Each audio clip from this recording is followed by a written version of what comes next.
નમસ્કાર. RT act 2009 અંતર્ગત પ્રશ્નોત્તરી.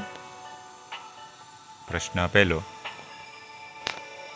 આરટીનું પૂરું નામ શું છે અને આ કાયદો ક્યારથી અમલમાં આવ્યો?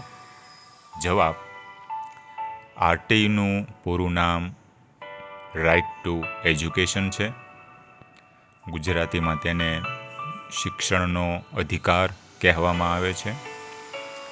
ભારતમાં આ કાયદો 1 એપ્રિલ 2010થી અમલમાં આવ્યો છે. પ્રશ્ન 2, આરટીઈ 2009 અંતર્ગત કેટલા વર્ષના બાળકોને મફત અને ફરજિયાત શિક્ષણની જોગવાઈ છે? જવાબ: આ કાયદા હેઠળ 6 થી 14 વર્ષના તમામ બાળકોને મફત અને ફરજિયાત પ્રાથમિક શિક્ષણ ધોરણ 1 થી 8 આપવાની જોગવાઈ છે. દિવ્યાંગ બાળકો માટે આ વય મર્યાદા 6 થી 18 વર્ષ સુધીની છે. પ્રશ્ન 3, આરટીઈ એક્ટની કઈ કલમ હેઠળ ખાનગી શાળાઓમાં વંચિત જૂથના બાળકો માટે 25% અનામત બેઠકો રાખવાની જોગવાઈ છે?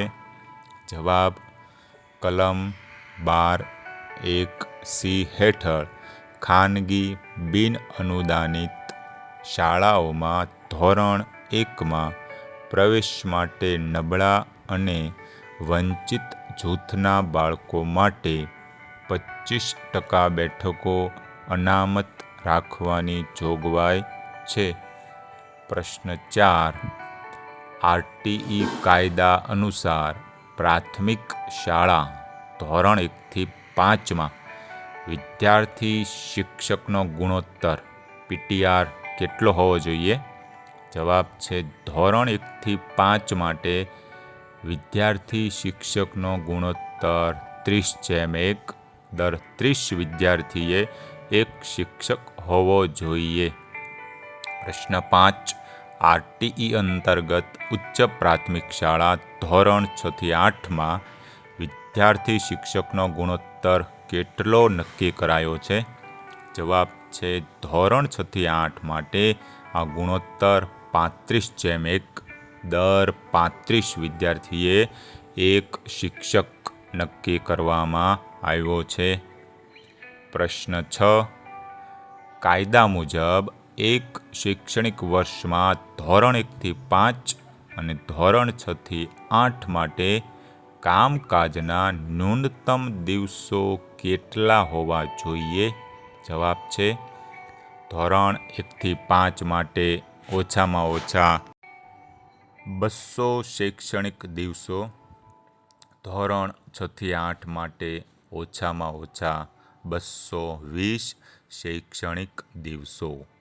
પ્રશ્ન 7, એક શિક્ષકે અઠવાડિયામાં સરેરાશ કેટલા કલાક કામ કરવાનું હોય છે? જવાબ: એક શિક્ષકે અઠવાડિયામાં તૈયારીના કલાકો સહિત ઓછામાં ઓછા 45 કલાક કાર્ય કરવાનું રહે છે.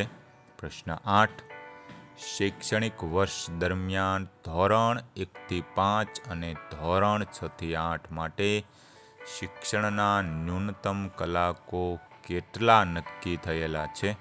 જવાબ છે ધોરણ 1 થી 5 માટે વાર્ષિક 800 કલાક, ધોરણ 6 થી 8 માટે વાર્ષિક 1000 કલાક. પ્રશ્ન 9, આરટીઈની કઈ કલમ હેઠળ બાળકોને શારીરિક શિક્ષા, શારીરિક દંડ અને માનસિક સતામણી કરવા પર પ્રતિબંધ છે? જવાબ છે કલમ 17 હેઠળ શાળામાં બાળકોને કોઈ પણ પ્રકારનો શારીરિક દંડ કે માનસિક ત્રાસ આપવા પર સખત પ્રતિબંધ છે? પ્રશ્ન 10. આરટીઈ એક્ટ 2009 મુજબ શિક્ષકોને કઈ બિન શૈક્ષણિક કામગીરી સોંપી શકાય છે? જવાબ છે શિક્ષકોને માત્ર 3 જ બિન શૈક્ષણિક કામગીરી સોંપી શકાય છે. 10 વર્ષીય વસ્તી ગણતરી, આપત્તિ વ્યવસ્થાપન, રાહત કામગીરી, ડિઝાસ્ટર રિલીફ, અને ત્રીજું સ્થાનિક સ્વરાજ, વિધાનસભા અને સંસદની ચૂંટણીની કામગીરી સોંપી શકાય છે. ધન્યવાદ.